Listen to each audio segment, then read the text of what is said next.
누구요? 당신 지금 뭐라 했어? 청송묘역의 차가운 바람 사이로 70 노인의 목소리가 울렸습니다. 명안그룹 회장 강태수는 분노에 찬 눈으로 젊은 여성을 내려다봤습니다.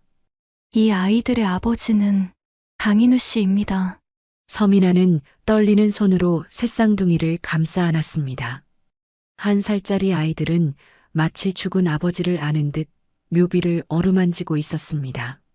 감히 내 아들 이름을 입에 담아! 태수는 그녀가 내민 봉투를 땅에 내던졌습니다. 서류들이 바람에 흩날렸지만 그 순간 한 아이가 묘비 옆 이름표를 가리켰습니다. 하온, 하율, 할인이라는 글씨가 또렷했습니다. 태수의 얼굴이 하얗게 변했습니다. 그 이름들은 아무도 모르는 비밀이었거든요. 어디서 보고 계신지 댓글로 남겨주세요. 하지만 이것은 단순한 가족 찾기가 아니었습니다. 곧 밝혀질 진실은 한 재벌가를 뒤흔들고 숨겨진 죽음의 비밀마저 드러낼 것입니다. 시간은 3주 전으로 거슬러 올라갑니다. 늦가을 청송의 산자락에 찬 바람이 불어왔습니다. 하늘은 잿빛 구름으로 뒤덮여 있었고 단풍잎들이 바스락거리며 산길에 쌓여갔습니다. 오후 3시 명안그룹 회장 강태수가 탄 검은 벤츠가 구불구불한 산길을 천천히 올라갔습니다. 운전기사는 차를 세우고 뒷문을 열었습니다. 태수는 검은 정장 차림으로 차에서 내려 깊게 숨을 들이마셨습니다. 산 공기는 차갑고 맑았지만 그의 가슴 한편에는 여전히 무거운 돌덩이가 자리하고 있었습니다. 회장님, 2시간 후에 모시러 오겠습니다. 알겠네. 태수는 손에 든 하얀 국화 한 다발을 바라보며 천천히 걸음을 옮겼습니다. 그의 발걸음은 무겁고 신중했습니다. 이 길을 걸은 지 벌써 3년째였지만 여전히 익숙해지지 않았습니다. 강씨 가문의 선사는 산등성이에 자리하고 있었습니다. 대대로 이어진 묘역은 잘 관리되어 있었고 곳곳에 소나무와 향나무가 심어져 있었습니다. 태수는 가장 높은 곳에 있는 묘비를 향해 올라갔습니다. 강인우라는 글자가 새겨진 화강암 묘비가 그를 기다리고 있었습니다. 인우야, 아버지 왔다. 태수는 무릎을 꿇고 국화를 정성스럽게 놓았습니다. 차가운 바람이 그의 회색 머리카락을 흩뜨렸지만 그는 미동도 하지 않았습니다. 70평생을 살아오며 수많은 일들을 겪었지만 자식을 먼저 보내는 아픔만큼 견디기 힘든 것은 없었습니다. 요즘 회사 일이 좀 복잡하구나. 내가 있었다면 어떻게 했을까? 태수는 혼잣말처럼 중얼거렸습니다. 인우는 명안재단에서 의료봉사팀장으로 일하며 소외된 이웃들을 도왔습니다. 부의 특권보다는 사회적 책임을 먼저 생각하는 아들이었습니다. 그런 아들이 교통사고로 갑자기 세상을 떠났을 때 태수는 며칠 동안 말도 못했습니다. 내 어머니도 보고 싶어 하고 있어. 하루빨리 천국에서 만나라. 태수는 묘비에 손을 대고 눈을 감았습니다. 아들의 따뜻했던 목소리가 귓가에 맴돌았습니다. 그런데 그때였습니다. 저 아래쪽에서 이상한 소리가 들려왔습니다. 기익기익. 바퀴가 굴러가는 소리와 함께 아이들의 옹알거림이 산 위로 올라왔습니다. 태수는 고개를 돌려 아래쪽을 내려다봤습니다. 한 젊은 여성이 가파른 산길을 힘겹게 올라오고 있었습니다. 그녀는 유모차 3대를 번갈아 가며 밀고 있었습니다. 숨이 차서 자주 멈춰 서기를 반복했지만 포기하지 않고 계속 올라왔습니다. 태수의 눈썹이 찌푸려졌습니다. 이곳은 강씨 가문의 사유묘역이었습니다. 경비원들이 입구에서 철저히 통제하는 곳인데 어떻게 일반인이 들어올 수 있었을까요? 여성은 마침내 산등성이에 도착했습니다. 그녀는 깊게 숨을 고르며 유모차들을 인우의 묘 앞에 나란히 세웠습니다. 30 남짓해 보이는 그녀의 얼굴에는 땀방울이 맺혀 있었습니다. 태수는 조용히 지켜봤습니다. 여성은 유모차에서 아이들을 하나씩 꺼내 안았습니다. 세 아이는 모두 1살 남짓해 보였고 놀랍도록 닮은 얼굴을 하고 있었습니다. 삼둥이였습니다. 아빠, 우리 왔어요. 여성의 목소리는 떨리고 있었습니다. 그녀는 세 아이를 무릎에 앉히고 묘비 앞에 정자했습니다. 아이들은 마치 이곳을 처음 온 것이 아닌 듯 자연스럽게 작은 손으로 차가운 화강암을 만졌습니다. 하온이가 요즘 걸음마를 시작했어요. 하유리는 치아가 나고 있고요. 하린이는 당신 닮아서 웃을 때 눈이 초승달 모양이 돼요. 여성은 한 아이씩 묘비에 가까이 대며 이야기했습니다. 아이들은 옹알거리며 묘비를 어루만졌습니다. 그 모습이 마치 아버지와 대화하는 것 같았습니다. 태수는 점점 혼란스러워졌습니다. 저 여자가 지금 무슨 말을 하고 있는 건지 이해할 수 없었습니다. 그는 천천히 일어서서 그녀에게 다가갔습니다. 누구요? 태수의 목소리는 낮고 위압적이었습니다. 여성은 깜짝 놀라며 고개를 돌렸습니다. 회장의 날카로운 시선을 받은 그녀의 얼굴이 순식간에 하얗게 변했습니다. 저는 당신 지금 뭐라고 했소? 태수는 한 걸음 더 다가갔습니다. 그의 눈빛은 차갑고 의심스러웠습니다. 여성은 떨리는 손으로 품 안에서 낡은 봉투 하나를 꺼냈습니다. 이 아이들의 아버지는 강인우 씨입니다. 순간 태수의 얼굴에 분노가 스쳤습니다. 그는 큰 걸음으로 다가가서 여성의 손에서 봉투를 거세게 낚아챘습니다. 감히 내 아들 이름을 입에 담아? 태수는 봉투를 바닥에 내던졌습니다. 봉투에서 쏟아진 서류들과 사진들이 바람에 휘날리며 낙엽 사이로 흩어졌습니다. 여성은 황급히 무릎을 꿇고 서류들을 주워 담으려 했습니다. 내 아들을 이용해서 돈을 뜯어내려는 거요? 이런 더러운 수작을. 아니에요. 저는 그런 게 아니라. 여성의 목소리는 간절했습니다.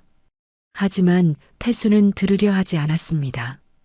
그동안 수많은 사기꾼들이 인우의 이름을 팔아 접근해 왔기 때문입니다.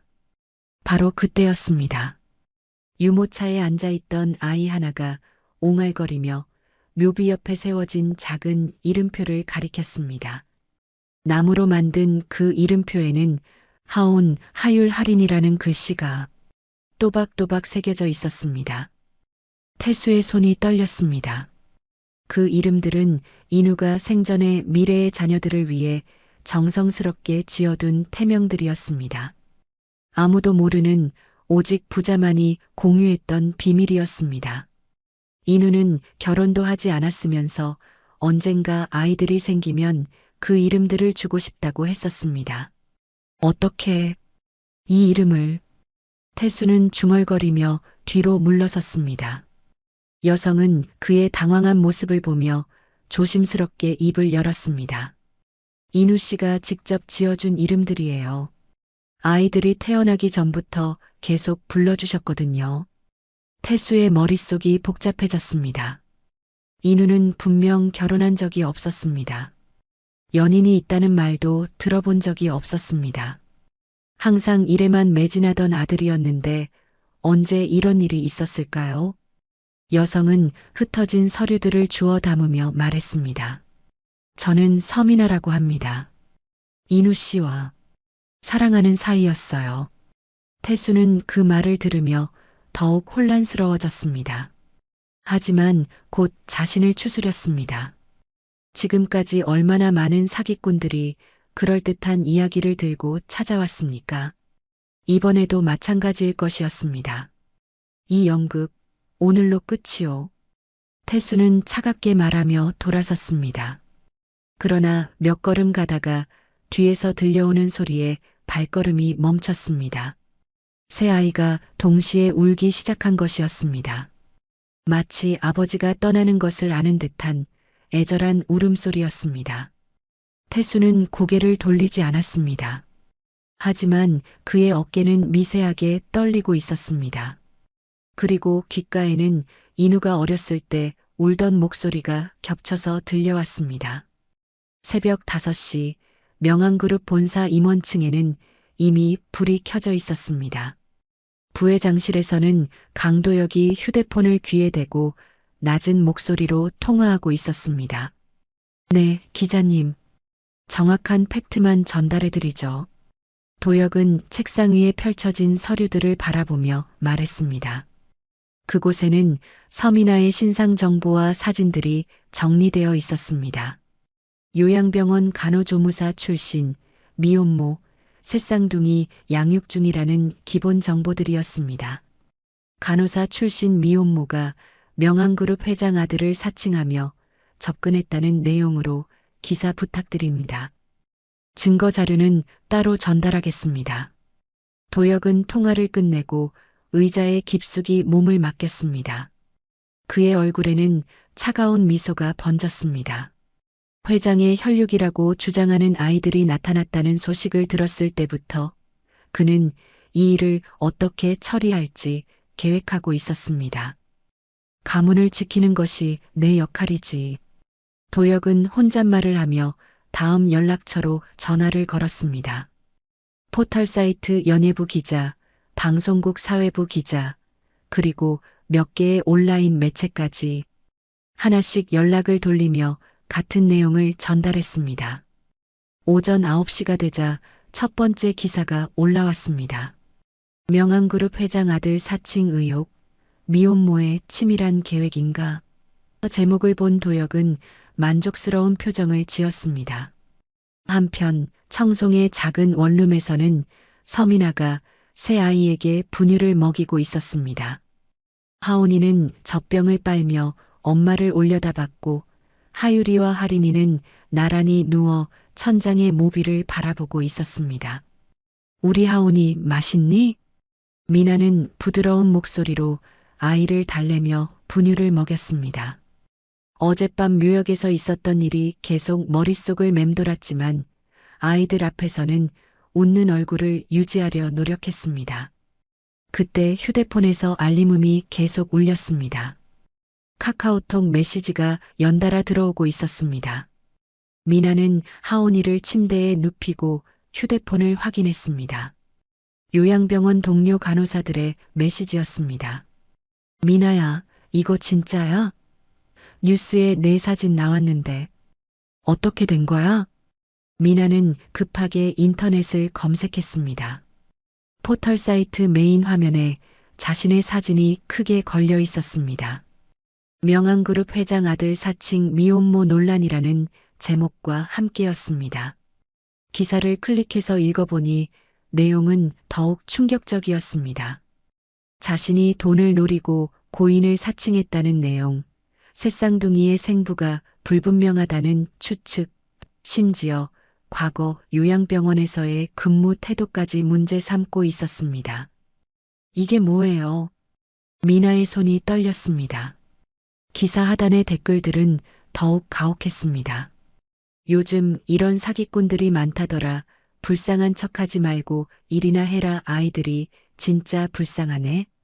휴대폰이 또 울렸습니다. 이번에는 요양병원 원장에게서 온 전화였습니다.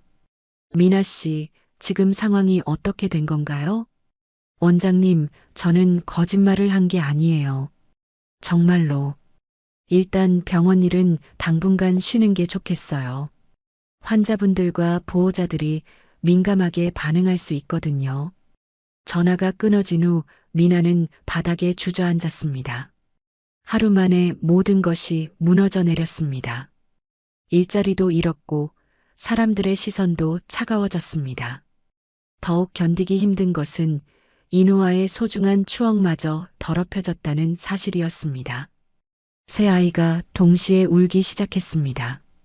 기저귀를 갈아줘야 할 시간이었지만 미나는 움직일 힘이 없었습니다. 눈물이 뺨을 타고 흘러내렸습니다. 어떻게 하지? 어떻게 하면 좋을까? 그때 현관문에서 노크 소리가 들렸습니다. 미나는 눈물을 닦고 문 쪽으로 다가갔습니다. 누구세요? 이복래라고 합니다. 어제 묘역에서 뵀어요. 미나는 문을 열었습니다. 일은 넘어 보이는 할머니가 보온병과 봉지를 들고 서 있었습니다. 이복래의 얼굴에는 따뜻한 미소가 번지고 있었습니다. 들어와도 될까요? 네, 물론이에요. 이복래는 원룸 안을 둘러보며 혀를 찼습니다. 좁은 공간에 새쌍둥이를 키우기엔 너무 비좁았습니다. 그녀는 보온병에서 따뜻한 차를 따라 미나에게 건넸습니다. 힘드시겠어요. 하루 만에 이런 일이 벌어지다니. 미나는 뜨거운 차를 마시며 눈물을 참았습니다. 이복래는 울고 있는 아이들을 번갈아가며 안아주었습니다. 아이들은 신기하게도 할머니 품에서 금세 울음을 그쳤습니다. 할머니, 저는 정말 거짓말을 한 게 아니에요. 인우 씨는 정말로. 알아요. 아이들 눈빛만 봐도 알 수 있어요. 이복래는 하온이를 무릎에 앉히며 말했습니다. 아이의 눈매와 코 모양이 인우와 닮아 있었습니다. 그 사람 아버지도 많이 외로워요. 아직 진심을 몰라서 그런 거예요. 회장님이요? 3년 동안 매주 묘역에 오시거든요. 아들 잃은 아픔이 얼마나 클지 상상이 안 돼요. 이복래는 보온병을 다시 채우며 이야기를 계속했습니다. 강태수가 아들 무덤 앞에서 혼자 중얼거리는 모습, 때로는 1시간 넘게 앉아 있는 모습을 지켜봤다고 했습니다. 지금은 화가 나 계시지만 언젠가는 진실을 알게 되실 거예요. 미나는 고개를 끄덕였습니다. 하지만 당장 아이들 분유값도 걱정인 상황에서 미래를 생각할 여유는 없었습니다. 같은 시각 명함그룹 본사에서는 강태수가 보안팀장을 불러 묘역 CCTV 영상을 확인하고 있었습니다. 어제 일이 계속 머릿속을 떠나지 않았기 때문입니다. 이 각도에서 찍힌 영상도 있나? 네, 회장님. 여러 각도에서 촬영된 것들을 모았습니다.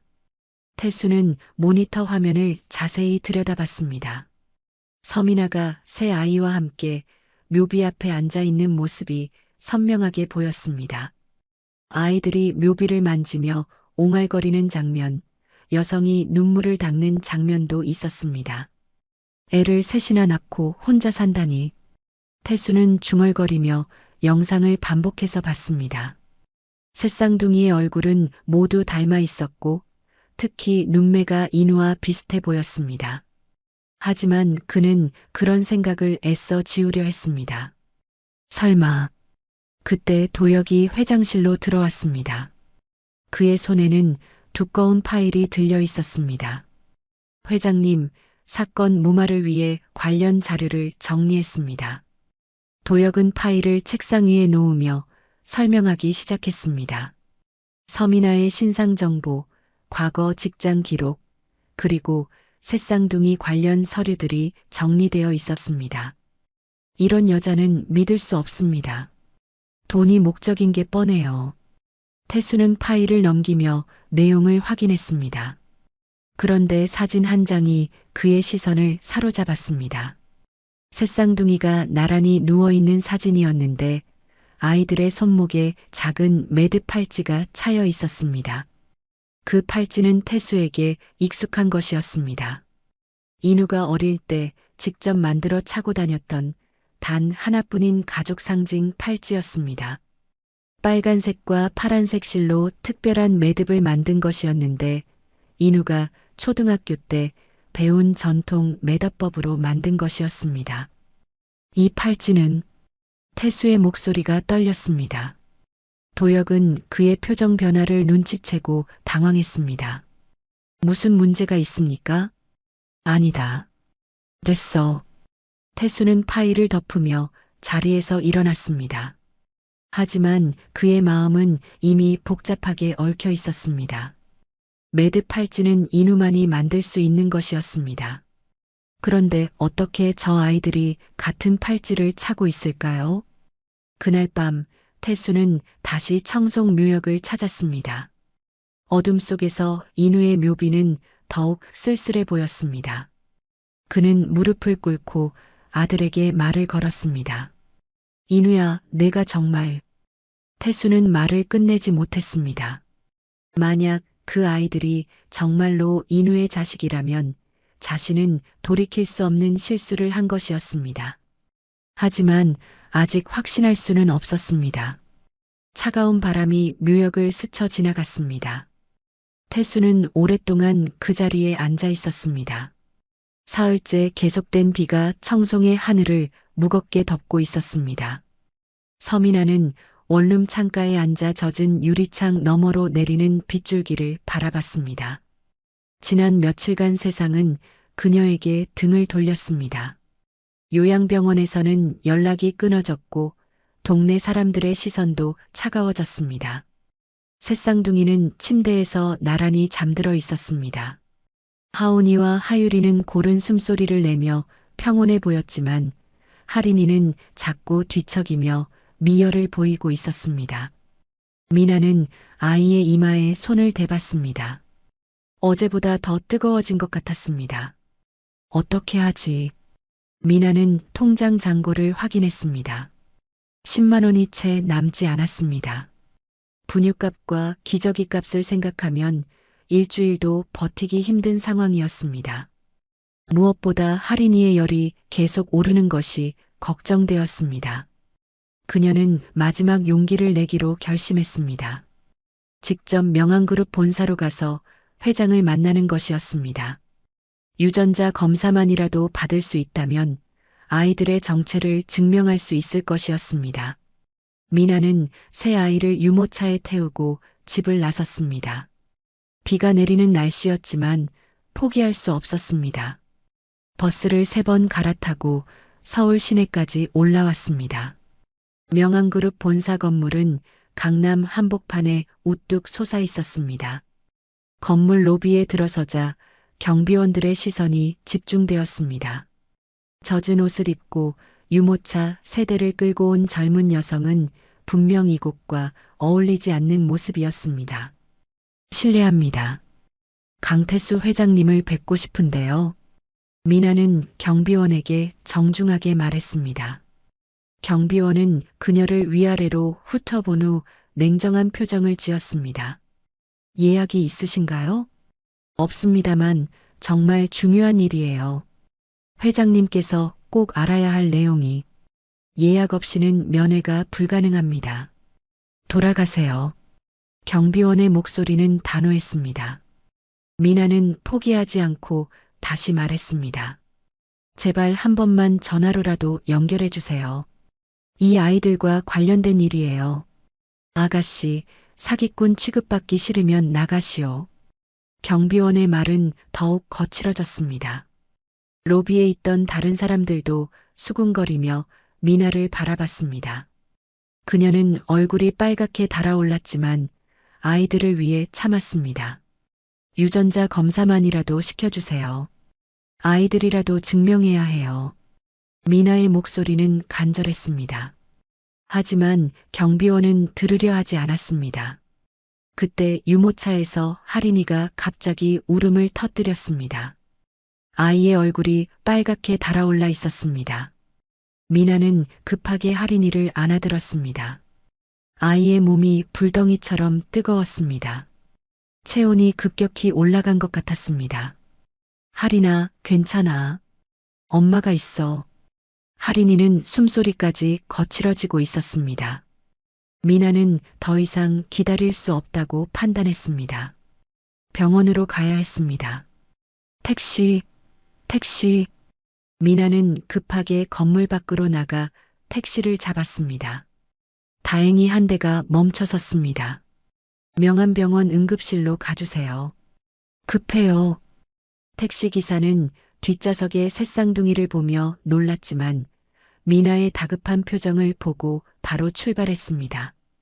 가는 동안 하린이의 상태는 더욱 나빠졌습니다. 몸이 축 늘어지고 반응이 없었습니다. 제발 괜찮아야 해. 미나는 아이를 꼭 안고 기도했습니다. 나머지 두 아이인 하온이와 하유리도 동생의 상태를 감지했는지 울음을 그쳤습니다. 명암병원 응급실에 도착했을 때는 오후 3시였습니다. 미나는 할인이를 안고 응급실로 뛰어들어갔습니다. 선생님, 제발 살려주세요. 응급실 의사가 급하게 다가왔습니다. 할인이의 상태를 확인한 의사의 표정이 심각해졌습니다. 언제부터 이 상태였나요?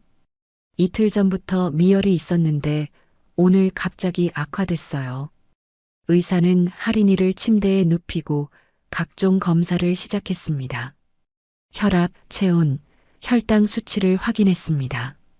미나는 침대 옆에서 아이의 손을 잡고 있었습니다. 혈액 검사가 필요합니다. 잠깐 기다려주세요.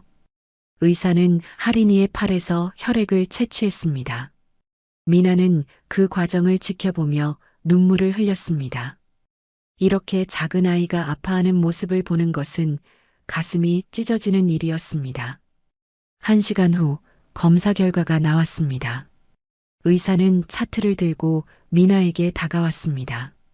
혈액형이 희귀형이네요. RH 음성 AB형입니다. 미나는 고개를 끄덕였습니다. 이미 알고 있는 사실이었습니다. 새 쌍둥이 모두 같은 혈액형을 가지고 있었습니다. 그런데 이상하네요.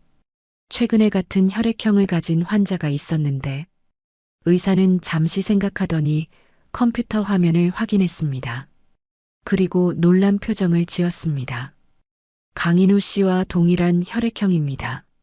3년 전 교통사고로 이곳에서 치료받았던 환자분이에요. 그 순간 미나의 가슴이 뛰었습니다. 인우의 이름이 나온 것은 우연이 아니었습니다. 의사는 계속 설명했습니다.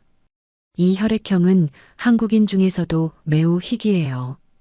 1000명 중 1명꼴로 나타나는데 유전적으로 이 혈액형이 나오려면 부모 중 1명이 같은 희귀형이어야 할 확률이 높습니다. 바로 그때 응급실 문이 열리며 강태수가 들어왔습니다. 그는 정기 검진을 받기 위해 병원에 온 길이었습니다. 응급실을 지나치던 중 익숙한 목소리가 들려 발걸음을 멈춘 것이었습니다. 태수는 침대에 누워있는 할인이와 그 옆에서 울고 있는 미나를 봤습니다. 며칠 전 묘역에서 봤던 그 여자와 아이들이었습니다. 이 아이가... 태수는 의사에게 다가갔습니다. 의사는 그를 알아보고 정중하게 인사했습니다. 회장님, 안녕하세요. 이 아이 상태는 어떻습니까? 급성 열성 경련으로 보입니다. 다행히 큰 문제는 없을 것 같습니다. 태수는 할인이를 자세히 들여다봤습니다. 아이의 얼굴은 인우를 닮아 있었습니다. 특히 눈매와 코 모양이 똑같았습니다. 이 아이, 혈액형이 어떻게 됩니까? RH 음성 AB형입니다. 매우 희귀한 혈액형이죠. 태수의 손이 잠시 떨렸습니다. 그것은 인우의 혈액형과 정확히 일치했습니다. 의사는 계속 설명했습니다. 인우 씨와 동일한 혈액형입니다. 부모 중 1명이 반드시 같은 혈액형이어야 나올 수 있어요. 태수는 미나를 바라봤습니다. 그녀는 아이를 걱정하며 눈물을 흘리고 있었습니다. 돈을 노리는 사기꾼이라면 이런 모습을 보일 수 있을까요? 이 아이, 정말 인우의 피입니까? 태수의 목소리는 떨리고 있었습니다. 의사는 당황하며 차트를 다시 확인했습니다. 유전적으로 가능성이 매우 높습니다. 하지만 정확한 확인을 위해서는 유전자 검사가 필요하죠. 미나는 눈물을 닦으며 고개를 들었습니다. 그녀의 눈빛은 절망적이었지만 동시에 당당했습니다. 저는 거짓말할 여유조차 없는 사람이에요. 미나의 목소리는 쉬어 있었지만 분명했습니다. 태수는 그 말을 들으며 마음이 복잡해졌습니다. 지난 며칠간 도역의 말에 휘둘려 그녀를 사기꾼으로 여겼던 자신이 부끄러워졌습니다. 엄마, 아기 괜찮아? 하온이가 유모차에서 옹알거리며 동생을 걱정했습니다. 하유리도 작은 손을 뻗어 할인이 쪽으로 향했습니다. 새 아이의 모습은 그야말로 한 가족이었습니다. 태수는 오랫동안 아이들을 지켜봤습니다. 인우의 얼굴이 새 아이에게서 겹쳐 보였습니다. 특히 잠든 하린이의 모습은 어린 시절 인우와 똑같았습니다. 선생님, 이 아이들 치료비는 제가 부담하겠습니다. 태수는 의사에게 말했습니다. 미나는 놀란 표정으로 그를 바라봤습니다. 회장님, 지금은 아이가 우선입니다. 태수는 미나에게 따뜻한 시선을 보냈습니다. 처음으로 적대감이 아닌 이해의 눈빛이었습니다. 그날 밤 하린이의 상태가 안정되자 태수는 병원을 나섰습니다. 차 안에서 그는 깊은 생각에 잠겼습니다. 오늘 본 모든 것들이 머릿속을 맴돌았습니다. 아이들의 얼굴, 혈액형 일치, 그리고 미나의 절실한 모습까지 직접 확인하자 태수는 혼잣말로 중얼거렸습니다. 더 이상 추측과 의심으로는 안 되었습니다. 정확한 유전자 검사를 통해 진실을 밝혀야 했습니다. 그의 목소리에는 두려움보다 책임감이 깃들어 있었습니다. 만약 그 아이들이 정말로 인우의 자식이라면 자신은 할아버지로서 해야 할 일이 있었습니다. 그리고 미나에게도 사과해야 했습니다. 차창 밖으로 서울의 야경이 스쳐 지나갔습니다. 태수는 결심을 굳혔습니다. 내일 아침 첫 일로 유전자 검사를 의뢰할 것이었습니다. 다음 날 이른 아침 청송묘역에는 이슬이 촉촉하게 맺혀 있었습니다. 이복래는 평소보다 일찍 나와 묘역 곳곳을 정리하고 있었습니다. 그녀의 손에는 낡은 봉투 하나가 들려 있었습니다. 3년 동안 서랍 깊숙이 넣어두었던 것이었습니다. 9시가 되자 검은 벤츠가 산길을 올라왔습니다. 강태수는 평소보다 이른 시간에 묘역을 찾았습니다. 어젯밤 병원에서 본 일들이 머릿속을 떠나지 않았기 때문입니다. 회장님, 안녕하세요. 이복래가 먼저 인사했습니다. 태수는 고개를 끄덕이며 인우의 묘비 앞으로 향했습니다. 그런데 이복래가 뒤따라왔습니다. 회장님, 잠깐 시간 내주실 수 있을까요? 태수는 고개를 돌렸습니다. 이복래의 표정이 평소와 달랐습니다. 뭔가 중요한 말을 하려는 듯 보였습니다. 무슨 일입니까? 이건 그날 그분이 제게 맡겼던 기록이에요. 이복래는 낡은 봉투를 꺼내 태수에게 건넸습니다. 봉투는 오래되어 모서리가 해지고 누렇게 변색되어 있었습니다. 그분이라니? 인우 도련님 말이에요. 돌아가시기 며칠 전에 이걸 제게 맡기셨거든요. 태수는 봉투를 받아들었습니다. 손이 미세하게 떨렸습니다. 인우가 직접 맡겼다는 물건을 받는 것은 처음이었습니다. 봉투를 열자 여러 장의 서류와 사진들이 나왔습니다. 가장 위에 있는 것은 요양병원 봉사 일정표였습니다. 인우-미나 팀이라고 적혀 있었고 매주 목요일과 토요일에 정기적으로 봉사했다는 기록이 있었습니다. 이게 뭡니까? 도련님께서 요양병원에서 봉사하실 때 짝을 이뤘던 분이 바로 서미나 씨예요. 태수는 일정표를 자세히 봤습니다. 1년 넘게 꾸준히 함께 봉사했다는 기록이 있었습니다. 그 아래에는 두 사람이 함께 찍은 사진들이 있었습니다. 사진 속 인우는 밝게 웃고 있었습니다. 그 옆에 서 있는 미나도 환한 미소를 짓고 있었습니다.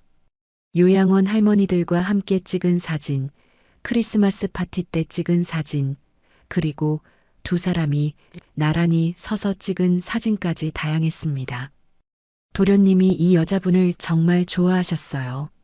봉사 끝나고 나서도 자주 이야기하곤 하셨거든요. 이복래는 사진들을 하나씩 가리키며 설명했습니다. 태수는 그 모습을 지켜보며 마음이 복잡해졌습니다. 인우가 이런 연인이 있었다는 사실을 전혀 몰랐던 것입니다. 마지막에는 이복래의 필체로 적힌 기록이 있었습니다. 인우 도련님, 미나 씨와 결혼 계획이 있다고 하심. 아이 생기면 꼭 묘역에 데려오겠다고 약속하심. 이 기록은 언제 적으신 겁니까? 돌아가시기 한 달 전쯤이에요. 도련님이 직접 말씀하셨거든요. 태수는 그 기록을 보며 가슴이 먹먹해졌습니다. 인우가 결혼을 생각하고 있었다는 사실, 그리고 아이가 생기면 묘역에 데려오겠다는 약속까지 모든 것이 연결되고 있었습니다. 왜 이제야 말씀하시는 겁니까? 그때는 도련님이 갑자기 돌아가셔서, 그리고 미나 씨도 연락이 안 됐어요. 그런데 며칠 전에 아이들과 함께 오신 걸 보고 용기를 냈습니다. 태수는 사진들을 다시 한번 봤습니다. 인우의 표정이 평소와 달랐습니다. 회사에서 보던 진지한 모습이 아니라 정말 행복해 보이는 얼굴이었습니다. 도련님이 마지막에 하신 말씀이 있어요. 이복래는 조심스럽게 말을 꺼냈습니다. 뭐라고 하셨습니까? 아버지께 실망드리지 않는 사람이 되고 싶다고 하셨어요. 그리고 미나 씨 같은 사람과 가정을 꾸리면 아버지도 기뻐하실 거라고요. 태수는 그 말을 들으며 눈시울이 붉어졌습니다. 인우는 마지막까지 아버지를 생각하고 있었던 것입니다. 1시간 후 태수는 명항그룹 본사로 돌아왔습니다. 그는 즉시 법무팀장 최진수를 불렀습니다. 진수 씨, 급한 일이 있습니다. 네, 회장님. 최진수는 서류를 들고 회장실로 들어왔습니다. 태수는 이복래에게서 받은 자료들을 책상 위에 펼쳐 놓았습니다. 이 자료들을 바탕으로 조사를 시작하세요. 그리고 유전자 검사도 준비하고요. 최진수는 자료들을 살펴보며 놀란 표정을 지었습니다. 지난 며칠간 도역 부회장이 전달한 내용과는 완전히 다른 이야기였습니다. 회장님, 이 자료들이 진짜라면 사실 확인이 우선입니다. CCTV 복원 작업도 시작하세요. 태수는 단호하게 말했습니다. 더 이상 추측으로는 안 되었습니다. 정확한 사실을 알아야 했습니다. 같은 시각 청송의 작은 원룸에서는 서민아가 도혁이 보낸 서류를 보고 있었습니다. 택배로 배달된 봉투 안에는 친묵각서와 함께 수표 한 장이 들어 있었습니다. 각서의 내용은 간단했습니다. 강인우와의 관계를 부인하고 아이들의 부성을 주장하지 않으며 명항그룹에 접근하지 않겠다는 약속이었습니다. 대신 일정 금액을 지급하겠다는 조건이 붙어 있었습니다. 미나는 그 서류를 보며 분노가 치밀었습니다. 인우와의 사랑을 돈으로 매수하려는 시도였습니다. 그녀는 주저하지 않고 서류를 반으로 찢었습니다. 진실은 돈보다 강합니다. 미나는 혼잣말로 중얼거렸습니다. 비록 어려운 상황이지만 굴복할 수는 없었습니다. 아이들을 위해서라도 끝까지 싸워야 했습니다. 오후가 되자 미나는 아이들과 함께 다시 묘역을 찾았습니다. 하린이의 상태는 많이 좋아졌습니다. 새 아이는 유모차에서 내려 묘비 앞에서 놀고 있었습니다. 아빠, 하린이 괜찮아졌어요. 미나는 묘비에 대고 조용히 말했습니다. 아이들은 마치 아버지의 목소리를 듣는 듯 묘비를 만지며 웃었습니다. 그 미소는 정말 순수하고 밝았습니다. 저 멀리 소나무 뒤편에서 강태수가 그 모습을 지켜보고 있었습니다. 그는 차에서 내리지 않고 쌍안경으로 아이들을 관찰했습니다. 새쌍둥이는 묘비 앞에서 손뼉을 치며 웃고 있었습니다. 특히 하온이는 묘비에 기대어 서려고 애쓰고 있었습니다. 하유리는 작은 돌멩이를 주어 묘비에 올려놓았습니다. 하린이는 미나 품에서 손을 뻗어 묘비를 만지려 했습니다. 태수는 그 모습을 보며 가슴이 뭉클해졌습니다. 아이들의 표정이 너무나 밝고 순수했습니다. 마치 정말로 아버지를 만나러 온 것 같았습니다. 인우야, 저 아이들이 정말... 태수는 중얼거리다가 말을 멈췄습니다. 아직 확신할 수는 없었지만 마음 한편에서는 이미 답을 알고 있는 것 같았습니다. 1시간 정도 지나자 미나와 아이들이 묘역을 떠났습니다. 태수는 그들이 완전히 사라진 후에야 차에서 내렸습니다. 인우의 묘비 앞에는 아이들이 놓고 간 작은 돌멩이들이 있었습니다. 그날 밤 태수는 서재에서 인우의 유품들을 정리하고 있었습니다. 그 중에는 인우가 생전에 녹음해 놓은 음성 메모들이 있었습니다. 태수는 그것들을 한 번도 들어본 적이 없었습니다. 너무 아파서 감히 들을 수 없었기 때문입니다. 하지만 오늘은 달랐습니다. 그는 용기를 내어 재생 버튼을 눌렀습니다. 아버지, 오늘 요양원에서 정말 기뻤어요. 할머니들이 제 손을 잡고 고맙다고 하시는데 가슴이 뭉클했습니다. 인우의 목소리가 스피커를 통해 흘러나왔습니다. 태수는 눈을 감고 그 목소리에 집중했습니다.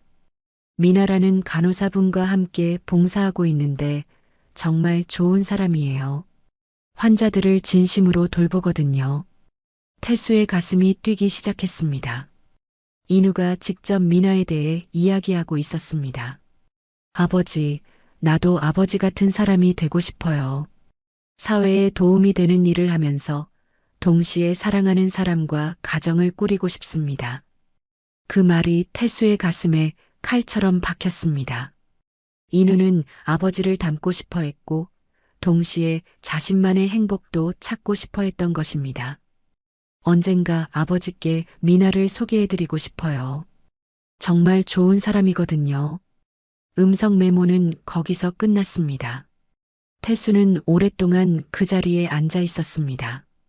인우의 목소리가 귓가에 계속 맴돌았습니다. 인우야, 아버지가 늦었구나. 태수는 혼잣말로 중얼거렸습니다. 아들이 그토록 소개하고 싶어 했던 사람을 그는 사기꾼으로 몰아세웠던 것입니다. 그날 밤 태수는 잠을 이루지 못했습니다. 내일부터 시작될 조사 결과가 어떻게 나올지, 그리고 그 결과를 어떻게 받아들일지 고민했습니다. 하지만 한 가지는 확실했습니다. 더 이상 도피할 수는 없다는 것이었습니다.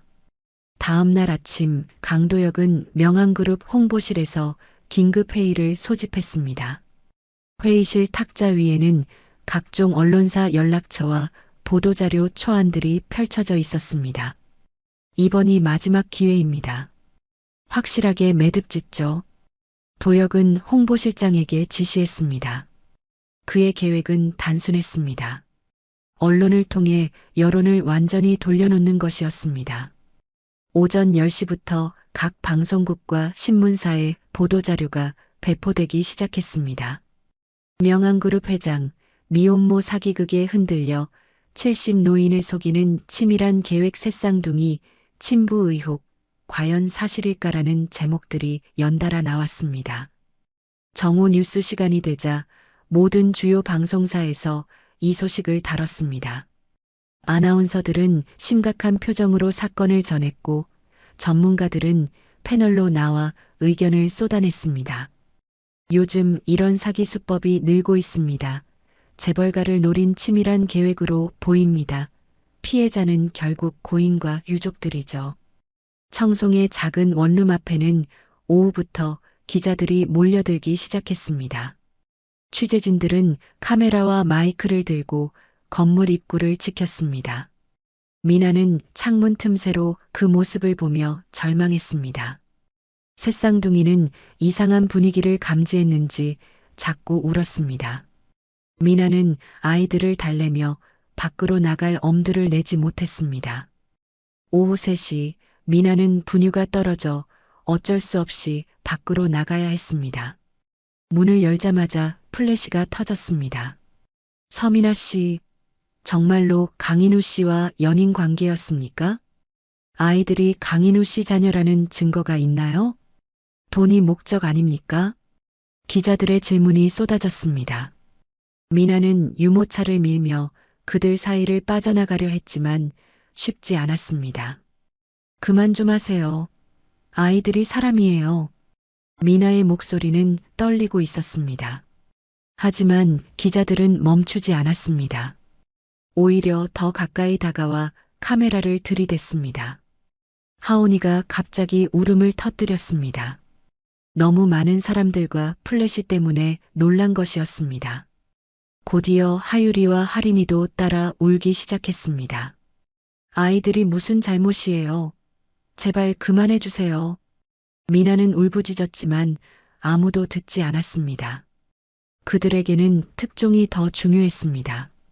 다행히 동네 주민 몇 명이 나서서 기자들을 막아줬습니다.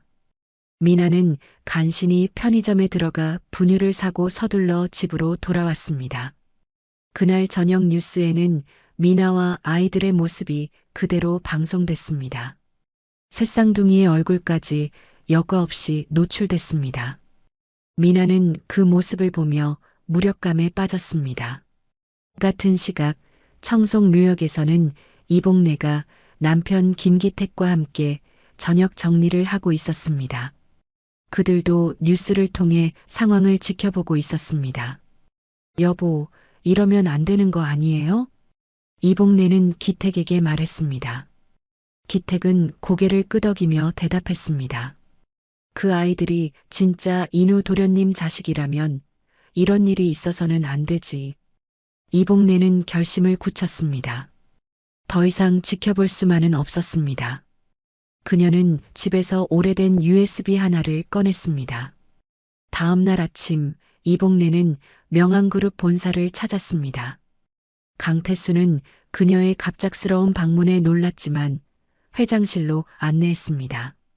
무슨 일로 오셨습니까? 회장님, 더 이상 그 여자가 고생하는 걸 볼 수 없어요. 이복래의 목소리는 단호했습니다. 태수는 그녀의 표정을 보며 심각함을 느꼈습니다. 그 여자가 불쌍해서가 아니라 진짜라서 그래요. 이복래는 품에서 USB를 꺼냈습니다. 작고 낡은 USB였지만 태수에게는 무게감 있게 느껴졌습니다. 이게 뭡니까? 인우 도련님이 돌아가시기 전에 제게 맡기셨어요. 아버지께 꼭 전해달라면서요. 태수의 손이 떨렸습니다. 인우가 직접 남긴 메시지가 있다는 것이었습니다. 왜 이제야 주시는 겁니까? 때가 되지 않았다고 생각했어요. 그런데 이제는 말해야 할 때가 온 것 같아요. 태수는 USB를 받아들고 컴퓨터에 연결했습니다. 화면에 동영상 파일 하나가 나타났습니다. 제목은 아버지께였습니다. 재생 버튼을 누르자 인우의 모습이 화면에 나타났습니다. 3년 전의 인우였습니다. 그는 명안재단 사무실에서 카메라를 보며 밝게 웃고 있었습니다. 아버지, 안녕하세요. 이 영상을 보고 계신다면 제가 먼저 떠났다는 뜻이겠죠. 인우의 목소리는 따뜻했습니다. 태수는 화면을 바라보며 눈물을 참았습니다. 아버지께 꼭 소개해드리고 싶은 사람이 있어요. 서민아라는 분인데 제가 정말 사랑하는 사람입니다. 화면이 바뀌며 미나의 모습이 나타났습니다. 그녀는 요양원에서 할머니들을 돌보고 있었습니다. 환자들을 대하는 그녀의 모습은 정말 따뜻했습니다. 이 사람은 제 전부입니다. 언젠가 아버지께 정식으로 소개해드리고 싶어요. 인우는 계속 이야기했습니다. 미나와 처음 만난 이야기, 함께 봉사하며 가까워진 이야기, 그리고 미래에 대한 계획까지 자세히 설명했습니다. 만약 저에게 아이가 생긴다면 그 아이들에게 아버지의 사랑을 전해주고 싶어요. 아버지만큼 훌륭한 할아버지가 되어주세요. 영상은 거기서 끝났습니다. 태수는 오랫동안 화면을 바라봤습니다. 인우의 마지막 부탁이 가슴에 박혔습니다. 이건 조작일 리가 없군. 태수는 중얼거렸습니다. 인우의 표정, 목소리, 모든 것이 진실이었습니다. 그는 정말로 미나를 사랑했고 아버지에게 소개하고 싶어 했던 것입니다. 이복래는 태수의 반응을 지켜보며 조용히 말했습니다. 도련님이 마지막에 하신 말씀이 있어요. 아버지가 외로우시지 않게 해드리고 싶다고 하셨거든요. 태수는 그 말을 들으며 가슴이 뭉클해졌습니다. 인우는 마지막까지 아버지를 걱정하고 있었던 것입니다. 한편 명항그룹 부회장실에서는 도혁이 급하게 움직이고 있었습니다. 그는 비서에게 지시했습니다. 내일 오후 2시에 기자회견을 예고하세요. 이 사건에 대한 최종 입장을 발표하겠다고요. 도혁은 마지막 카드를 준비하고 있었습니다. 그는 회장이 흔들리고 있다는 것을 감지했습니다. 이제 더 강력한 반격이 필요했습니다. 명항그룹의 명예를 지키는 것이 우선입니다. 도혁은 혼잣말로 중얼거렸습니다. 그에게는 진실보다 체면이 더 중요했습니다. 그날 밤 태수는 인우의 영상을 반복해서 봤습니다. 아들의 간절한 부탁이 계속 귓가에 맴돌았습니다. 이제 더 이상 미룰 수 없었습니다. 결정을 내려야 할 때였습니다. 명항그룹 본사 42층 대회의실에는 오후 2시부터 사람들이 모여들기 시작했습니다. 이사진 15명과 주요 언론사 기자들이 자리를 채웠습니다. 회의실 앞쪽에는 대형 스크린과 마이크가 설치되어 있었습니다. 강도혁은 정장을 말끔히 차려입고 단상에 섰습니다. 그의 얼굴에는 자신감이 가득했습니다. 지난 며칠간 준비한 자료들이 탁자 위에 정리되어 있었습니다. 오늘 이 자리에 모인 이유는 명확합니다. 도혁은 마이크를 잡고 말을 시작했습니다. 회의실이 조용해졌습니다. 최근 우리 그룹을 둘러싼 터무니없는 소문들이 있었습니다. 그 진실을 밝히고 명항그룹의 명예를 지키기 위해 이 자리를 마련했습니다. 기자들은 카메라를 들고 그의 말을 기록했습니다. 이사들도 심각한 표정으로 듣고 있었습니다. 회장님께서는 최근 한 미혼모의 거짓 주장에 흔들리고 계십니다. 이는 우리 그룹 전체에 큰 손실을 끼치고 있습니다. 도혁은 준비한 자료를 화면에 띄웠습니다. 서민아의 신상 정보와 과거 기록들이 나타났습니다. 이 여성은 돈을 목적으로 고인을 사칭하고 있습니다. 새쌍둥이의 친부도 불분명한 상황에서 말입니다. 그때 회의실 문이 열리며 강태수가 들어왔습니다. 그는 평소와 달리 무거운 표정을 하고 있었습니다. 손에는 작은 가방이 들려 있었습니다. 회장님, 안녕하세요. 도혁은 정중하게 인사했지만 태수는 대답하지 않았습니다. 그는 조용히 단상으로 걸어갔습니다. 회장님은 사생활을 이용해 회사를 망치려 하고 있습니다. 도혁이 갑자기 목소리를 높였습니다. 회의실이 술렁거렸습니다. 이사들은 놀란 표정으로 두 사람을 바라봤습니다. 태수는 도혁을 차갑게 바라본 후 가방에서 USB를 꺼냈습니다. 그는 아무 말 없이 컴퓨터에 연결했습니다. 회장님, 지금 뭘 하시는 겁니까? 도혁이 당황하며 물었습니다. 하지만 태수는 대답하지 않고 동영상을 재생했습니다. 화면에 인우의 모습이 나타났습니다. 3년 전의 밝은 모습이었습니다. 회의실이 조용해졌습니다. 아버지, 안녕하세요. 저에게는 꼭 소개해드리고 싶은 사람이 있습니다. 인우의 목소리가 회의실에 울려 퍼졌습니다. 일부 이사들이 놀란 표정을 지었습니다. 고인의 육성을 듣는 것은 처음이었기 때문입니다. 서민아라는 분인데 정말 좋은 사람이에요. 환자들을 진심으로 돌보는 따뜻한 마음을 가졌습니다. 화면에 미나의 모습이 나타났습니다. 그녀가 요양원에서 할머니들을 돌보는 장면이었습니다. 환자들을 대하는 그녀의 모습은 정말 정성스러웠습니다. 저희가 결혼하게 되면 아버지께서도 좋아하실 거라고 생각해요. 인우는 계속 이야기했습니다. 도혁의 얼굴이 점점 굳어졌습니다. 그는 이런 영상이 있을 거라고는 생각하지 못했습니다. 아버지, 제 아이들이 태어나면 꼭 보여드리고 싶습니다. 아버지만큼 훌륭한 할아버지가 되어주세요. 영상이 끝나자 회의실은 완전한 정적에 휩싸였습니다. 몇몇 이사들은 눈시울을 붉혔습니다. 인우의 진심 어린 말이 감동적이었기 때문입니다. 태수는 가방에서 또 다른 서류를 꺼냈습니다. 국립기관의 정식 로고가 찍힌 공식 문서였습니다. 유전자 검사 결과입니다. 태수의 목소리는 침착했지만 떨리고 있었습니다. 그는 서류를 들어 올려 모든 사람들에게 보여줬습니다.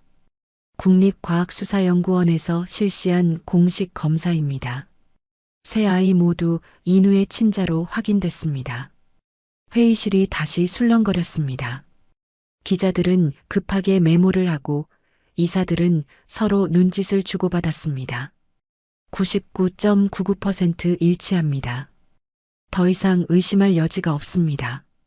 법무팀장 최진수가 일어서서 보조 설명을 했습니다. 그는 검사 과정과 결과에 대해 자세히 설명했습니다. 도혁은 얼굴이 하얗게 변했습니다. 그는 급하게 반박하려 했습니다. 조작입니다. 이런 결과는 믿을 수 없어요. 하지만 최진수가 다른 서류를 내밀었습니다. 국립기관의 공식 문서입니다. 조작이 불가능한 정부 인증 검사 결과죠. 최진수는 검사기관의 공인 인장과 담당자 서명이 들어간 원본 서류를 보여줬습니다. 그 진위성에 대해서는 의심할 여지가 없었습니다. 뿐만 아니라 DNA 프로파일 비교 결과도 여기 있습니다. 추가 자료들이 화면에 나타났습니다. 과학적 데이터들이 명확하게 혈연 관계를 증명하고 있었습니다. 도혁은 더 이상 할 말이 없었습니다. 그는 자리에 주저앉으며 고개를 떨궜습니다. 지난 며칠간의 언론 플레이가 모두 무너지는 순간이었습니다. 태수는 천천히 일어서서 회의실을 둘러봤습니다. 그의 눈빛에는 분노와 결의가 함께 들어 있었습니다. 이 새 생명은 내 아들의 숨결이다. 태수의 목소리는 단호했습니다. 회의실에 있던 모든 사람들이 그의 말에 집중했습니다. 더 이상 이 아이들과 그 어머니를 모욕하지 마라. 태수는 도혁을 정면으로 바라보며 말했습니다. 도혁은 고개를 들지 못했습니다. 우리 가문의 혈육을 사기꾼으로 몰아세운 것에 대해 책임을 지겠습니다. 태수는 기자들을 향해 말했습니다. 그의 표정에는 죄책감과 함께 새로운 결심이 엿보였습니다. 서민아 씨와 새쌍둥이에게 공개적으로 사과드리겠습니다. 그리고 이들을 우리 가족으로 받아들이겠습니다. 회의실에 박수 소리가 울렸습니다. 몇몇 이사들이 먼저 박수를 치기 시작했고 기자들도 따라했습니다. 인간적인 감동이 있었기 때문입니다. 도혁은 자리에서 일어나 황급히 회의실을 나갔습니다. 그의 계획은 완전히 무너졌습니다. 더 이상 버틸 수 없었습니다. 태수는 인우의 영상을 다시 틀었습니다. 아들의 밝은 미소가 화면에 다시 나타났습니다. 인우야, 아버지가 늦었지만 약속을 지키겠다. 태수는 화면을 보며 혼잣말처럼 중얼거렸습니다. 회의실에 있던 사람들은 그 모습을 조용히 지켜봤습니다. 이제 1차 반전이 완료됐습니다. 미나와 새쌍둥이의 진실이 세상에 밝혀진 것이었습니다. 하지만 태수는 아직 해결해야 할 일들이 많다는 것을 알고 있었습니다. 무엇보다 미나와 아이들에게 직접 사과해야 했습니다. 그리고 이들을 진정한 가족으로 받아들여야 했습니다. 인우의 마지막 부탁을 지키기 위해서였습니다. 회의실 밖에서는 기자들이 속보를 전하기 위해 분주히 움직이고 있었습니다. 이 소식은 곧 전국에 알려질 것이었습니다. 진실이 승리한 순간이었습니다. 하지만 태수는 알고 있었습니다. 도혁이 쉽게 포기하지 않을 것이라는 사실을. 아직 더 큰 싸움이 남아 있었습니다. 회의실의 분위기가 잠시 안정되는 듯 했지만 뒷좌석에 앉아있던 한 기자가 손을 들었습니다. 사회부 베테랑 기자인 그는 날카로운 질문으로 유명했습니다. 회장님, 한 가지 더 궁금한 점이 있습니다. 태수는 그를 바라봤습니다. 기자의 표정이 심각했습니다. 그럼 인우 씨의 사고는 단순한 교통사고였습니까? 당시 경찰 조서를 보면 의문점들이 있었는데요.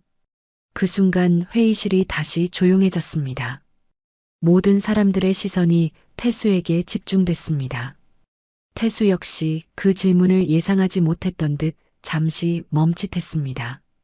그것은 태수가 말을 시작하려는 순간 회의실 문이 열렸습니다. 이복래가 남편 김기택과 함께 들어왔습니다. 그들의 손에는 작은 상자가 들려 있었습니다. 실례합니다. 중요한 증거가 있어서 왔습니다. 이복래의 목소리는 떨리고 있었지만 확신에 차 있었습니다. 태수는 그녀를 보며 놀란 표정을 지었습니다. 복래 씨, 무슨 증거 말입니까? 이복래는 상자를 열어 블랙박스 하나를 꺼냈습니다. 낡고 작은 장비였지만 그 안에 담긴 내용은 충격적이었습니다. 인우 도련님이 돌아가신 그날 저희가 관리하던 묘역 진입로에 설치된 블랙박스입니다. 기택이 설명을 이어갔습니다. 그는 평소 말수가 적었지만 오늘은 달랐습니다. 당시 경찰이 확인하지 못한 영상이 있어요. 사고 직전까지의 상황이 기록되어 있습니다. 태수는 그들에게 다가갔습니다. 블랙박스를 받아든 그의 손이 떨렸습니다. 왜 이제야 말씀하시는 겁니까? 그때는 단순 사고라고 생각했어요. 그런데 요즘 일들을 보니까 뭔가 이상하다는 생각이 들었거든요. 이복래는 블랙박스를 컴퓨터에 연결했습니다. 화면에 3년 전의 영상이 나타났습니다. 화질은 좋지 않았지만 내용은 충분히 알아볼 수 있었습니다. 영상에는 인우의 차가 산길을 올라오는 모습이 보였습니다. 그 뒤로 검은색 SUV 한 대가 바짝 뒤따르고 있었습니다. 저 차량이 계속 인우 도련님 차를 쫓아왔어요. 기택이 화면을 가리키며 설명했습니다. SUV는 인우의 차와 위험할 정도로 가까운 거리를 유지하고 있었습니다. 태수는 화면을 자세히 들여다봤습니다. 그런데 SUV의 번호판이 익숙했습니다. 명항그룹에서 사용하는 차량이었습니다. 이 차량은 태수의 목소리가 떨렸습니다. 도혁이 사용하던 보안팀 차량이었습니다. 그는 급하게 영상을 계속 봤습니다. 영상 속에서 인우의 차가 급커브를 돌자 SUV도 그대로 따라갔습니다. 그런데 커브 지점에서 SUV가 갑자기 급정거를 했습니다. 그 바람에 인우의 차가 균형을 잃고 가드레일을 들이받았습니다. 아! 태수는 화면을 보며 절망했습니다.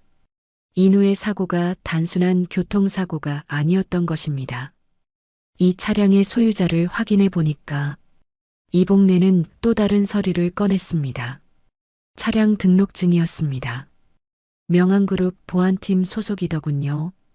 그리고 당일 운행 기록을 보면 최진수가 급하게 자신의 노트북을 열어 회사 내부 자료를 확인했습니다. 그의 얼굴이 점점 굳어졌습니다.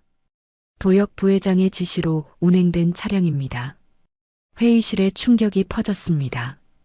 기자들은 급하게 메모를 하고 이사들은 믿을 수 없다는 표정을 지었습니다. 태수는 천천히 도혁을 바라봤습니다. 도혁은 이미 얼굴이 새하얗게 변해 있었습니다. 도혁아, 이게 뭐냐? 태수의 목소리는 차갑고 떨리고 있었습니다. 도혁은 고개를 들지 못했습니다. 브랜드 보호를 위해 감시했을 뿐입니다. 도혁의 목소리는 가늘었습니다. 하지만 태수는 그 변명을 받아들일 수 없었습니다. 감시가 사고로 이어졌다는 말이냐? 저는 그럴 의도가 아니었어요. 도혁이 떨리는 목소리로 대답했습니다. 하지만 증거는 명확했습니다. 태수는 블랙박스 영상을 다시 봤습니다. SUV가 인우의 차를 바짝 뒤쫓는 모습, 그리고 급정거하는 순간까지 모든 것이 너무나 선명했습니다. 브랜드 보호라며 감시했지만 그게 결국 태수의 눈에 눈물이 맺혔습니다. 자신의 조카가 아들의 죽음에 관련되어 있다는 사실을 받아들이기 어려웠습니다. 인우가 미나 씨와 만나는 것이 회사에 해가 된다고 생각했습니까? 네. 미혼모와의 스캔들이 그룹 이미지에. 도혁은 말을 끝내지 못했습니다. 자신의 논리가 얼마나 비뚤어져 있는지 깨달았기 때문입니다. 태수는 자리에서 일어나 도혁에게 다가갔습니다. 그의 표정에는 분노와 실망이 함께 드러나 있었습니다. 내가 아들을 죽였구나. 삼촌, 저는 정말. 도혁이 변명하려 했지만 태수는 손을 들어 막았습니다. 저는 회사를 지키려 했을 뿐입니다. 도혁이 마지막으로 소리쳤습니다. 하지만 그 말은 더욱 상황을 악화시켰습니다. 내가 지킨 건 회사가 아니라 욕심이었다. 태수의 목소리는 단호했습니다. 그는 더 이상 도혁을 조카로 볼 수 없었습니다. 오늘부터 너는 명한그룹과 아무 관련이 없다. 당장 모든 직책에서 물러나라. 도혁은 그 말을 듣고 무너졌습니다. 그는 바닥에 주저앉으며 고개를 떨궜습니다. 그리고 경찰에 자수하라. 인우의 사고에 대한 진실을 밝혀야 한다. 태수는 마지막으로 차갑게 말했습니다. 도혁은 더 이상 변명할 수 없었습니다. 회의실에 있던 기자들은 이 모든 상황을 기록하고 있었습니다. 명한그룹 내부의 권력 다툼이 비극으로 이어졌다는 사실이 세상에 알려지는 순간이었습니다. 태수는 창밖을 바라보며 깊은 숨을 쉬었습니다. 인우의 죽음에 숨겨진 진실을 알게 된 지금 그는 더욱 죄책감에 빠졌습니다. 인우야, 아버지가 정말 늦었구나. 태수는 혼잣말로 중얼거렸습니다. 아들을 지키지 못했을 뿐만 아니라 그의 사랑하는 사람까지 모욕했던 자신이 부끄러웠습니다. 그때 회의실 문이 조용히 열렸습니다. 서민아가 새쌍둥이와 함께 들어왔습니다. 그녀는 뉴스를 통해 상황을 알고 직접 온 것이었습니다. 회장님, 미나의 목소리는 조용했지만 분명했습니다. 태수는 그녀를 보며 고개를 숙였습니다. 미나 씨, 정말 죄송합니다. 태수의 진심 어린 사과였습니다. 미나는 그의 모습을 보며 마음이 복잡해졌습니다. 이제야 아이들에게 아버지를 돌려줄 수 있겠네요. 미나는 조용히 말했습니다. 그녀의 목소리에는 원망보다는 안도감이 담겨 있었습니다. 태수는 고개를 끄덕였습니다. 그래요. 이제 인우의 이름을 되찾읍시다. 태수는 새쌍둥이를 바라봤습니다. 아이들은 할아버지를 신기하게 바라보고 있었습니다. 하온이가 작은 손을 뻗어 태수의 손을 만졌습니다. 그 순간 태수는 느꼈습니다. 인우의 온기가 아이들을 통해 전해지는 것을, 이제야 진정한 가족이 될 수 있다는 희망을. 이중 반전이 완료됐습니다. 인우의 사고는 단순한 교통사고가 아니라 도혁의 야망이 만든 비극이었습니다. 하지만 이제 진실이 밝혀졌고 정의가 승리했습니다. 회의실 밖에서는 기자들이 이 충격적인 소식을 전하기 위해 분주히 움직이고 있었습니다. 명한그룹의 권력 다툼과 숨겨진 진실이 세상에 알려지는 순간이었습니다. 하지만 가장 중요한 것은 이제 미나와 새쌍둥이가 명예를 되찾았다는 사실이었습니다. 그리고 태수가 진정한 할아버지가 될 수 있게 됐다는 것이었습니다. 일주일 후 명한그룹 본사 로비에는 다시 기자들이 모여들었습니다. 하지만 이번의 분위기는 지난번과 완전히 달랐습니다. 강태수 회장이 준비한 기자회견은 사과와 새로운 출발을 알리는 자리였습니다. 오후 2시 태수는 정장 대신 편안한 회색 정장을 입고 단상에 섰습니다. 그의 옆에는 서민아와 새쌍둥이가 함께 앉아 있었습니다. 아이들은 새 옷을 입고 의자에 나란히 앉아 있었습니다. 오늘 이 자리에서 공식적으로 말씀드리고 싶습니다. 태수의 목소리는 차분했지만 힘이 있었습니다. 기자들은 조용히 그의 말을 듣고 있었습니다. 새 아이는 내 손주이며 서민아 씨는 내 가족입니다. 태수는 하온이의 머리를 쓰다듬으며 말했습니다. 아이는 할아버지를 올려다보며 웃었습니다. 지난 시간 동안 제가 저질렀던 실수들에 대해 다시 한번 사과드립니다. 그리고 앞으로는 이 아이들이 당당하게 강씨 집안의 일원으로 살아갈 수 있도록 하겠습니다. 기자들은 그의 진심 어린 모습을 카메라에 담았습니다. 미나는 조용히 고개를 숙여 인사했습니다. 또한 명함그룹은 오늘부터 모자 돌봄 재단을 새롭게 설립합니다. 태수는 준비한 자료를 들어보였습니다. 재단 설립 계획서와 함께 향후 운영 방안이 상세히 적혀 있었습니다. 미혼모와 홀로 아이를 키우는 가정들을 지원하는 것이 목적입니다. 인우가 생전에 하고 싶어 했던 일이기도 합니다. 태수는 잠시 멈춰서서 하늘을 올려다봤습니다. 인우가 지켜보고 있을 것 같았습니다. 그리고 청송묘역관리인이신 이복래 씨를 재단의 명예이사로 위촉하겠습니다. 이복래는 뒷자리에서 일어나 정중하게 인사했습니다. 그녀의 얼굴에는 뿌듯함이 드러났습니다. 진실을 밝혀주신 분께 감사드립니다. 기자회견이 끝난 후 태수는 미나와 함께 재단 사무실로 이동했습니다. 강남의 한 빌딩에 마련된 사무실은 아직 정리 중이었지만 따뜻한 분위기가 물씬 풍겼습니다.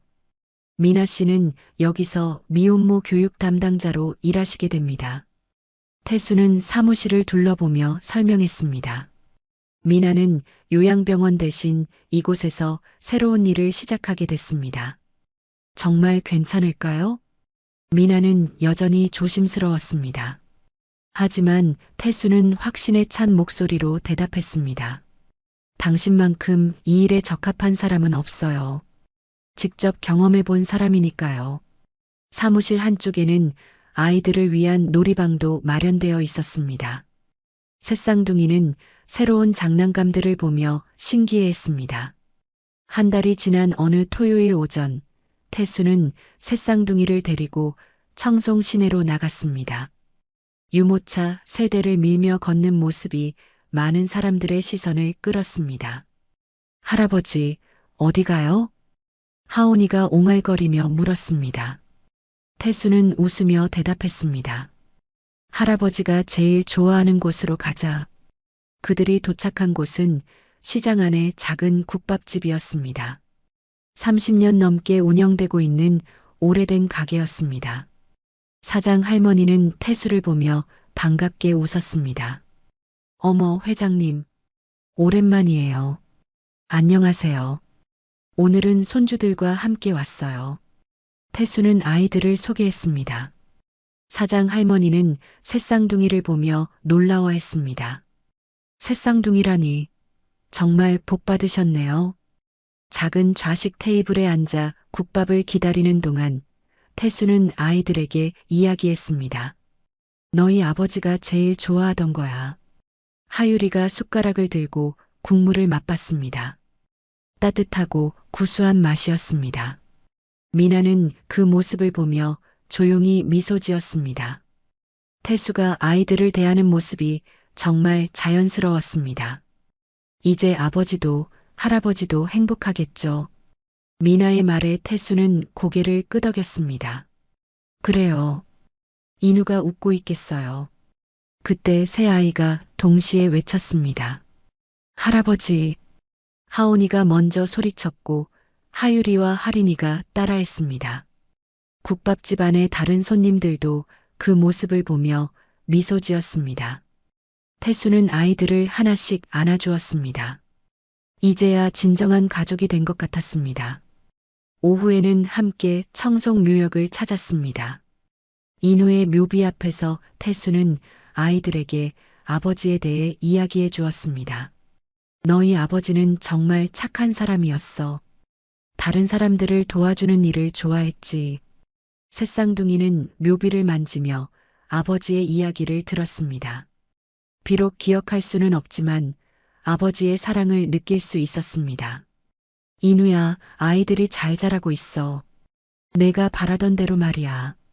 태수는 묘비에 대고 혼잣말했습니다. 바람이 불어와 나뭇잎들이 바스락거렸습니다. 마치 인우가 대답하는 것 같았습니다. 이복래와 기택도 함께했습니다. 그들은 이제 재단의 일원이 되어 더 많은 가족들을 도울 예정이었습니다.